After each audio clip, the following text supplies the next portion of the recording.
Alright, so I just got done watching Inuyasha Season 1, Episode 5. This episode was called Aristocratic Assassin Sesshomaru. This episode begins, we actually don't see Inuyasha until we're halfway through this episode. This episode begins with Sesshomaru, who is this new character that we've been introduced to, who's got an interesting look. He looks like Inuyasha. I just Google. This is a spoiler for if anybody's watching. This might be a spoiler. It might not be, but I don't think it's standalone. Sesshomaru is Inuyasha's half brother, and I might have missed that in my note while taking notes and watching this stuff at the same time. It's kind of hard, but he's got this great design. He's got this little like moon thing on his forehead, and this sort of like blend of sort of the emperor era kind of colorful robe intermixed with a little bit of sort of fantasy streaks and colors and demonic kind of stuff going for him. But he doesn't seem like he's necessarily going to be a bad guy. He seems like more like the ultimate foe for Inuyasha, where perhaps they're both motivated by different genres of good and evil. But you know, and he's got this little sort of Dragon Ball-esque guy. I can't remember exactly the Dragon Ball character I'm thinking. Oh, he kind of looks like one of the Cybermen, but cuter. Or maybe something else. But he has this human head staff, and it sort of can pick out where weird spiritual stuff is going on.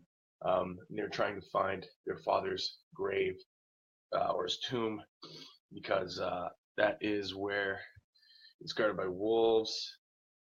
Um, yeah. So then they look for a boat. I don't know. They're just going. It's just basically the beginning of this is to show off how ridiculously badass Sesshomaru was, and but he doesn't know that Inuyasha had been, revived after being stuck on that tree for 50 years or whatever. Um, and so yeah, they're looking for their father's grave. That's sort of the big thing.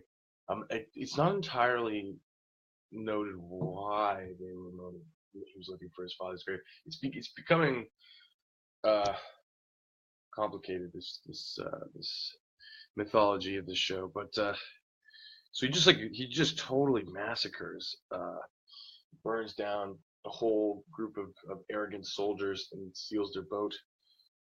Uh, and then we flash back to Kagome is coming to help out and help stitch up Inuyasha after the battle with Yura. Uh, and there's a little funny thing, her mom was like, "Oh, I heard your friends are injured. You should bring this first aid kit and go help out." To sort of contrast, the type of relationship that Inuyasha has with his mother that I'll get to in a moment. But it's clear that this show at its core is going to be about slowly but surely developing Kagome and Inuyasha's relationship into something perhaps romantic or something beyond just the platonic front or the sort of odd couple necessariness of them because of their connection to the sacred jewel, Inuyasha being extremely powerful and sort of lacking negative motivation, and Kagome being somehow spiritually connected to these sacred jewel shards or whatever. So he gets a visit, Inuyasha, from this little flea guy who was riding on wolves and walking around all day, called Myoga the Flea. And Myoga the Flea comes to tell him that your half brother Sesshomaru is trying to find your dad's tomb. And this sort of brings up a question about his family, and we see a little flashback to his dad being this giant grand wolf. And Kagome, much like me as the audience, sort of starts thinking to themselves, "Oh yeah, all right. So that means the wolf had to do with the mother. Okay, yeah. How does that work?" And I think they'll explain it. I think this is a kind of show where they will get down to the nitty gritty of that sooner or later. And I bet it's going to be gross and disturbing. But we realize, yeah, and Inuyasha's got some serious mommy issues because apparently his mom died when he was very young, and his mom as well is human. His mom's human, and he resents that. He resents that a lot because it makes other people not so, or the other demons really find him to be this gross half-breed outcast. So he resents his mom for that, and Inuyasha having mommy issues is the least surprising thing in the world. This just adds to his, mimetic sex appeal or whatever. He's so fucking daddy. Inuyasha, it's ridiculous. Um, so then his this giant wolf creature and Sashimaru eventually link up with Inuyasha and they start fighting. And his mom, this giant monster has that Sashimaru is kind of in charge of, has his mom and grabs his mom. She comes out of nowhere and it doesn't really make sense because there's a whole lot of questions I immediately asked. Like, okay, so Inuyasha was posted up on a tree for 50 years, and his mom died when he was young. So that must have been, I mean, as far as I know, Inuyasha's like 200 years old, right?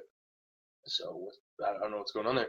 And then it turns out I was right, but they kind of like, so they come down and they fall, and then Inuyasha like jumps in front of fucking Kagame and his mom, and then but she then like does this weird crystal ball revival thing, and they end up in this very pastel watercolors, washed out looking spirit world as they call it, the border between the spirit world.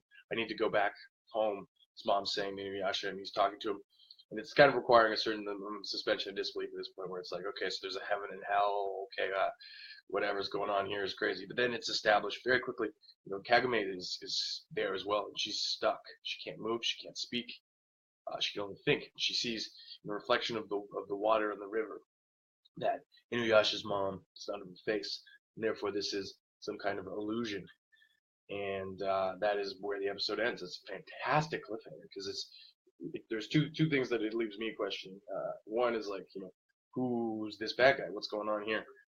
And who's the illusion person? But two, like, are they really in this purgatory world, or is this figment of imagination, or is this just somewhere else so that they've been transported to, being mocked up to be the spirit world?